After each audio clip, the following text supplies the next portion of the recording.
Allez tout le monde, bonjour, faites du bruit un peu plus pour les bénévoles. Oh, j'entends rien. Un peu d'énergie. Alors, la prochaine candidate, speaker, est assez atypique. Là aussi, un parcours absolument incroyable. D'abord parce qu'elle vient d'un univers qu'on connaît bien. C'est l'univers médiatique. Elle est productrice. Elle a travaillé dans les médias pendant près de 20 ans. Elle s'est occupée notamment de l'organisation de la série des Molières, la cérémonie des Molières. Elle a travaillé avec des grands. Si vous êtes intéressé par le développement personnel et si vous êtes là, évidemment, vous connaissez David Lefrançois, qui était aussi collaborateur avec Yannick Alain pour cette Neurobusiness School. Et elle a décidé, évidemment, de vous parler d'elle, de vous parler de sa vie, de vous parler de son univers. Et quel univers, quelle tranche de vie encore. Voici, mesdames et messieurs, Hermès Garanger.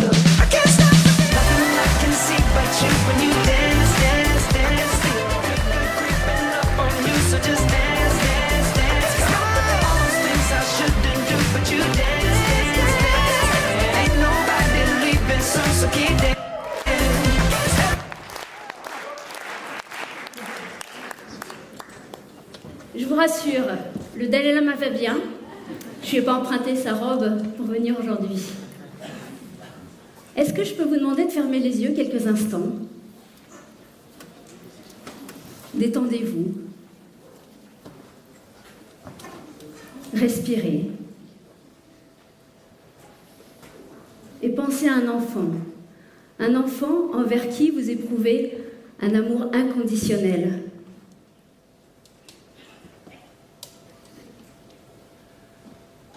Ressentez cet amour. Et puis étendez cet amour à un deuxième enfant. Et finalement à tous les enfants du monde.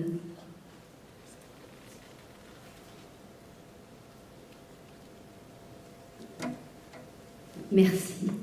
Je me retrouve maintenant face à une assemblée bienveillante et j'avais besoin de ça ce soir pour ma première fois sur scène. Pourquoi cet exercice? Parce qu'à ce jour, j'ai fait 25 000 heures de méditation.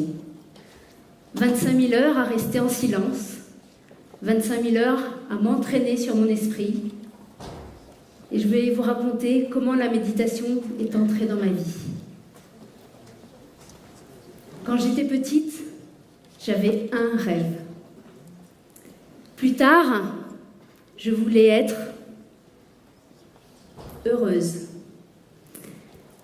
Alors bien sûr, ça montre à quel point j'étais déjà carriériste à 4 ans. Tout aurait pu mal commencer. Mes parents ont hésité entre 2 prénoms. D'un côté, Mercure, imaginez à l'école, mercurochrome. Avec ça, je pense que j'aurais fait une carrière d'infirmière. Et de l'autre côté, Hermès. Finalement, je ne sais pas si ce choix était plus audacieux parce que j'ai tout entendu. Hermès comme les sacs, comme la marque, le parfum, Hermès Thé Carré, etc. Bref. Mes parents étaient partis en Écosse, dans le premier monastère bouddhiste tibétain, dans les années 70. Ils devaient rester 1 semaine, et ils sont restés 2 ans. Donc je suis née dans le premier monastère bouddhiste tibétain en Occident. Et ils avaient choisi Hermès en se disant que finalement un messager pouvait bien être une messagère, et pourquoi pas la messagère des lamas tibétains. Quand ils sont rentrés en France, ils ont fondé un monastère en Bourgogne, où j'ai passé les 20 premières années de ma vie. J'ai grandi entre 2 cultures, l'Orient et l'Occident, la journée à l'école, le soir au monastère, imaginez le contraste. Et puis à l'âge de 15 ans et demi, je suis partie. Je suis partie en voyage. Et vous savez où je suis partie? Je suis partie en retraite de méditation. Pendant 3 ans, 3 mois et 3 jours. Quelle expérience! C'est l'expérience de ma vie.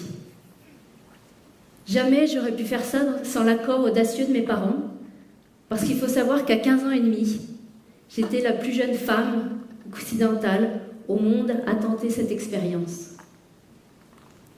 Je suis partie avec 9 femmes de 7 nationalités différentes. Le programme se résume en 6 mots. 14 heures de méditation par jour. On dort assis, ça peut paraître bizarre, c'est pour garder la concentration intacte. On habite dans une petite cellule de 9 mètres carrés. On est quasiment en silence pendant 3 ans. Et finalement, j'ai découvert des choses incroyables. Jamais j'aurais imaginé tout ce qu'on a à l'intérieur, qu'on peut être si grand, que l'esprit est un endroit où il n'y a pas de limite, où tout est possible, où l'immensité l'emporte sur tout. Quand je sors de retraite, j'ai 19 ans. Je suis la plus jeune lama occidentale au monde. On me demande d'enseigner. Je refuse. Je refuse pour une raison. J'estime qu'à 19 ans, je n'ai pas vécu, je n'ai pas travaillé et je n'ai pas souffert. Comment aider? Comment conseiller? Si moi-même je n'ai rien vécu. C'est bien beau de méditer dans un endroit serein, où tout est facile, où il n'y a pas d'obstacles, pas de difficultés. Mais finalement, est-ce que la méditation a des réels bienfaits? J'avais envie de me tester, dans la vie active, dans les souffrances, dans les douleurs, dans les difficultés. Alors après cette retraite, je décide de partir en Inde. Je suis partie 3 ans là-bas.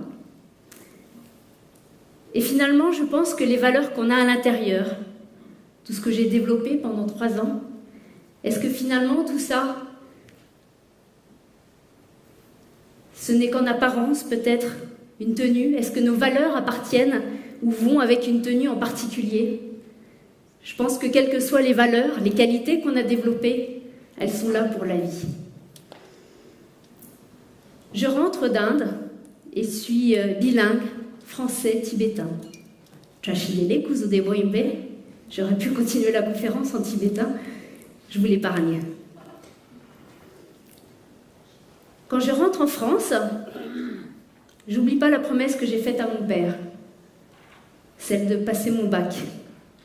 J'ai 22 ans, je m'inscris à la Sorbonne et je récupère seconde, première et terminale en 10 mois et j'obtiens mon bac avec mention. À ce moment-là, je me rends compte à quel point la méditation m'a aidée à me concentrer. Elle a développé ma motivation, ma détermination. Ensuite, on me propose un poste à la télévision. 20 ans après, je travaille encore dans les médias. C'est un milieu qui est totalement opposé à la sérénité du monastère, mais finalement, j'y suis arrivée en gardant mes valeurs intactes. Et puis, un jour, le téléphone sonne. On m'annonce que le père de ma fille s'est écroulé sur un plateau télé. Il est caméraman, victime d'un AVC. Les médecins m'annoncent qu'il lui reste 24 ou 48 heures à vivre. Je crois que la vie m'avait entendue. Je voulais souffrir, j'ai souffert. Je me retrouve face à 8 médecins qui me disent qu'il lui reste très peu de temps. Et qu'est-ce que j'ai fait à ce moment-là? La seule chose qui me restait à faire avant qu'il parte, c'était de méditer, de prier encore. J'étais dans la salle d'attente avec ces 8 médecins qui attendaient ma décision. Tenter le tout pour le tout ou le laisser partir. J'ai demandé à ce qu'on tente le tout pour le tout. Je me suis battue. Je me suis battue pour lui, pour notre fille. J'ai trouvé la force à l'intérieur grâce à la méditation. J'étais déterminée. Je voulais aller à l'encontre des pronostics des médecins qui me disaient qu'il fallait le laisser partir. Le week-end, je passais des couches de ma fille de 2 ans à ses couches. 8 ans après, il est toujours vivant. Il ne faut pas attendre de souffrir dans la vie pour méditer. C'est un entraînement.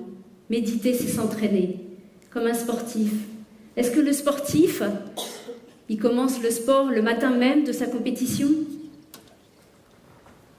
S'entraîner chaque jour un tout petit peu, à son rythme, 2 minutes, 3 minutes par jour. Mais c'est un super test. Je remercie la vie pour ça. J'ai pu me rendre compte à quel point ma faculté d'adaptation face à la souffrance était forte, solide. Je ne me suis pas laissée influencer par le milieu médical. Il s'est levé, il a remarché, et ça, je l'ai puisé à l'intérieur. Savez-vous combien d'heures un musicien passe sur son instrument pour devenir virtuose? 10 000 heures. Je me dis qu'avec mes 25 000 heures de méditation, j'ai peut-être quelque chose à transmettre, même si rien ne se voit, même si rien ne s'entend. J'ai décidé de transmettre ce que je connais de mieux au monde, la méditation. Depuis quelque temps, j'enseigne la méditation aux enfants dans les écoles. Et la méditation, ça développe des valeurs incroyables. La gentillesse, la bonté, la générosité, l'altruisme, la tolérance, le respect. À la fin d'un atelier, le mois dernier, je demande à la classe de maternelle, ils avaient 5 ans, si l'un d'entre eux veut témoigner. Une petite fille lève la main et me dit « Moi, ça m'a fait du bien dans mon cœur. » Et rien que ça, c'était magnifique.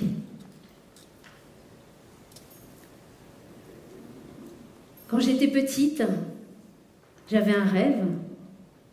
Je voulais être heureuse. Est-ce que je peux vous demander de fermer les yeux quelques instants? Connaissez-vous les valeurs, vos valeurs, celles qui vous font vibrer dans la vie? Est-ce la liberté, l'amour, la bienveillance, la justice? Que sais-je?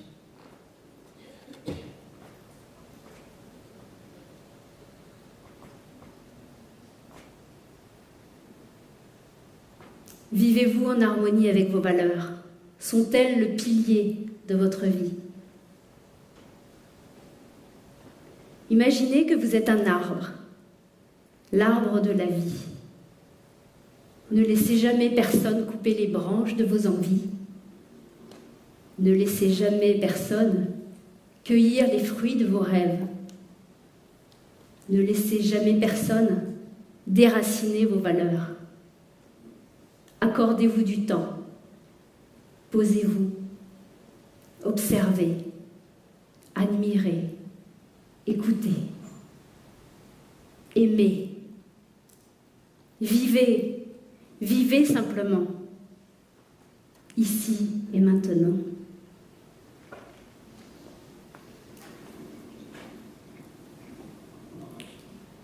Quand j'étais petite, j'avais un rêve. Ce rêve, grâce à vous ce soir, je l'ai réalisé. Je suis heureuse. Wow.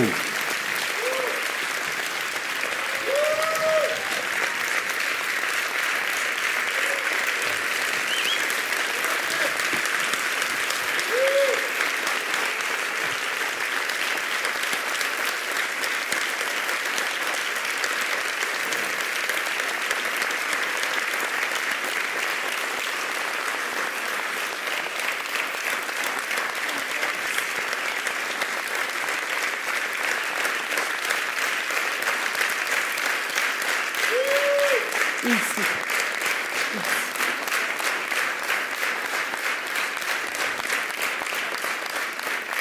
Hermès Garanger. Merci infiniment, Merci. Hermès. J'avais cru comprendre que pendant les répétitions, on devait parler aussi de natation ou de piscine. Ou de... Oui, j'ai une passion pour la natation et comme j'ai enlevé la première tenue, je voulais terminer en maillot de bain. Si tu peux me décrocher là, s'il te plaît. C'est une blague. Mais j'y ai cru en plus. Bien. Hermès Garanger, s'il vous plaît, à qui on remet évidemment cette petite médaille honorifique. Merci infiniment. speaker de la Giléa 2017, Hermès Garanger. Merci beaucoup.